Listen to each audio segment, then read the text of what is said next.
बिस्मिल्लाहिर्रहमानिर्रहीम। अस्सलाम वालेकुम। ये हमारे चैनल एवरीडे इंग्लिश एकेडमी की नई वीडियो है जिसमें हम आपको खुशामदीद कहते हैं। इस वीडियो में हम जो टॉपिक हमने शुरू किया है पिछले 6 वीडियो से, वो टॉपिक है ग्रीटिंग्स पे। तो अब हमारी कोशिश है कि अगली कुछ वीडियो में हम इस टॉपिक को ख़त्म कर दें और एक ऐसी स्किल आपको दे दें जिसे आप एक इंसान से जो एक इंग्लिश स्पीकर है उससे काफ़ी हद तक आप एक बात शुरू कर सकें और काफ़ी हद तक उनसे एक बातचीत हो सके आपकी। अब इस वीडियो में हम कवर करेंगे कि आप फॉर्मली कैसे किसी को खुदा हाफिज़ कह सकते हैं। अब आपने किसी से बात शुरू की, आपकी थोड़ी सी बातचीत हुई, ग्रीट किया किसी को, और अब आप उस इंसान को खुदा हाफिज़ कहेंगे, तो आप इंग्लिश में ये कैसे कह सकते हैं। पहला जो तरीका है वो काफ़ी आसान सा है। हर एक इंसान को पूरी दुनिया में लिटरली इस तरीके का पता है। तो रोज़मर्रा में जो बहुत ही आसान तरीका है जो लोग यूज़ करते हैं वो है गुड बाय। तो आपने किसी से कन्वर्सेशन की, शुरू की, उनका हाल पूछा और अब आप जा रहे हैं, तो आप उस इंसान को कहेंगे गुड बाय। Good bye. अगर वो इंसान आपसे बातचीत कर रहा था, अब वो जा रहा है, तो वो आपको कहेगा good bye. Good bye. Good bye का मतलब है खुदा हाफिज़। Good bye. 2 लफ्ज़ हैं पर इनको यूजुअली इकट्ठा बोला जाता है। तो आप इंग्लिश में देखेंगे कई बार इन दोनों को इकट्ठा लिख भी दिया जाता है। अगला जो तरीका है वो भी काफ़ी आसान सा तरीका है। आपने रोज़मर्रा में सुना होगा, ज़्यादातर लोग जब खुदा हाफिज़ कहते हैं तो वो दूसरे इंसान को कहते हैं फेयरवेल। Farewell farewell. तो ये भी ऑलमोस्ट 2 ही लफ्ज़ हैं, पर यूजुअली इनको भी जोड़ा जाता है और एक ही लफ्ज़ बना दिया जाता है फेयरवेल। फेयरवेल। इसका मतलब है अलविदा। अगर आप इसको ट्रांसलेट करें उर्दू में तो इसका मतलब बनता है अलविदा। फेयरवेल।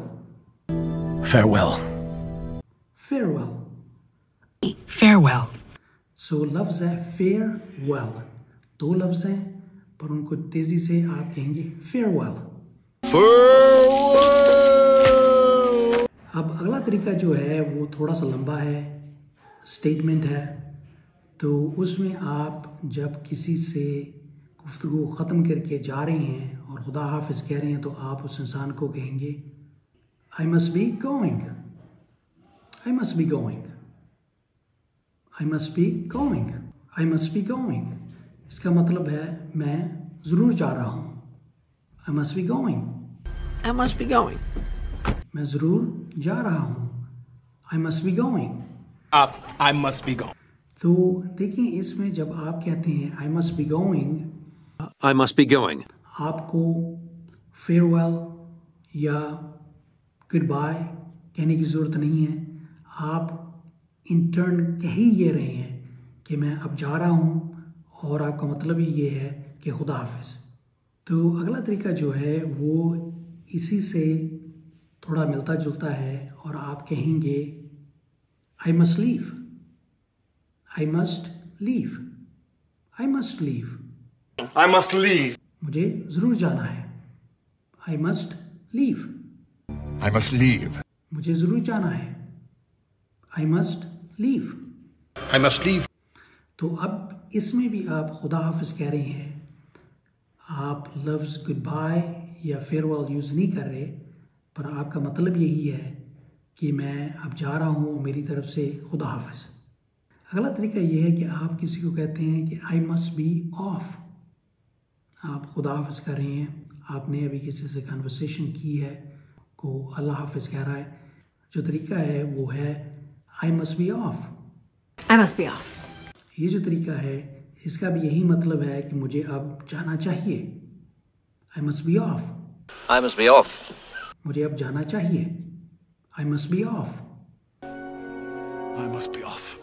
कई बार आप देखेंगे कि लोग इस स्टेटमेंट को और पिछली जो स्टेटमेंट्स हैं उनको भी यूज़ करके उसके बाद भी बाय कह देते हैं या गुड बाय कह देते हैं। पर ज़्यादातर लोग जब ये स्टेटमेंट यूज़ करते हैं उसके बाद और कुछ नहीं कहते।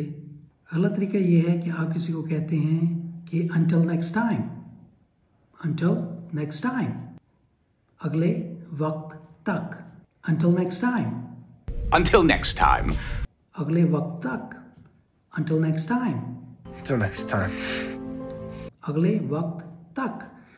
तो ये जो फ्रेज़ है आप नॉर्मली उस वक्त कहते हैं किसी से जिससे आप सोच रहे हैं फिर मुलाकात करने का। आप उस इंसान को बता रहे हैं कि हमारी फिर मुलाकात होगी, तो उस टाइम पे आप ये फ्रेज़ यूज़ करेंगे until next time, Until next time. कि अगली मुलाकात तक, अगली मुलाकात तक हम फिर मिलेंगे, तो until next time। Until next time. अगला तरीका जो है वो भी सिंपल सा है। उसमें आप कहेंगे टेक केयर, टेक केयर। इसका मतलब है अपना ख्याल रखिए या अपना ख्याल रखना। Take care, Take care. अपना ख्याल रखना।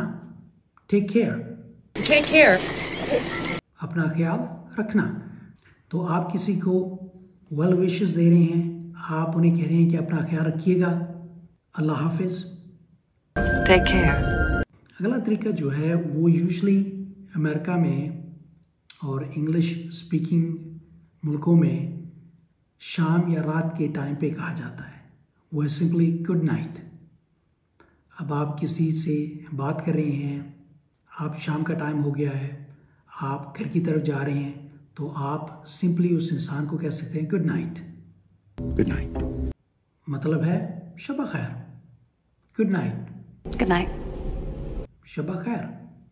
तो देखिए इसमें भी यही इम्प्लाइड है कि गुड नाइट, शब खैर और खुदा हाफिज़। Good night. और ज़्यादातर लोग इसको दो लफ्ज़ों में भी लिखते हैं और एक लफ्ज़ में भी लिखते हैं। लफ्ज़ हैं दो, गुड एंड नाइट। अगला जो तरीका है वो थोड़ा सा रिलीजियस है। लोगों को आर्ट सा लगता है, थोड़ा सा अजीब लगता है कि अमेरिकन सोसाइटी में, अमेरिका जैसे मुल्क में भी लोग ये फ्रेज़ कह सकते हैं। वो फ्रेज़ है गॉड ब्लेस यू, या कई बार सिंपली लोग कह देते हैं God bless, God bless you या गॉड ब्लेस। तो आप देखें, आप इसमें एक इंसान को कह रहे हैं कि अल्लाह आप पे रहमत करे, God bless you. And God bless you. अल्लाह आप पे रहमत करे, God bless you, God bless you. या simply God bless. God bless. God bless. तो ये जो फ्रेज़ है ये आपको काफ़ी नज़र आएगी साउथ में, जहाँ पे क्रिश्चियंस ज़्यादा हैं, ज़रा रिलीजियस लोग हैं। वहाँ पे आपको ये नज़र आएगा लोग एक दूसरे को कहते हुए, स्पेशली जब लोग चर्चेज़ वगैरह से निकलते हैं, उस वक्त ये लोग एक दूसरे को काफ़ी कहते हैं God bless you, God bless you. या गॉड ब्लेस, God bless. या अगर आप सिंपली कहें गॉड ब्लेस, God bless. अल्लाह की रहमत। अब आखिरी तरीका जो है वो थोड़ा सा लंबा है, सबसे ज़्यादा लंबा तरीका है इस वीडियो में यही है। और आप किसी को कहेंगे thank you for your time, thank you for your time. आपने एक जॉब के लिए अप्लाई किया, आप किसी इंटरव्यू में हैं और आपका इंटरव्यू ख़त्म हुआ और आप उस इंसान को कह सकते हैं thank you for your time, Thank you for your time. Thank you for your time. Thank you for your time. इसका मतलब है आपके वक्त का शुक्रिया।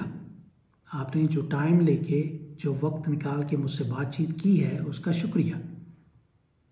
Thank you for your time. Thank you for your time.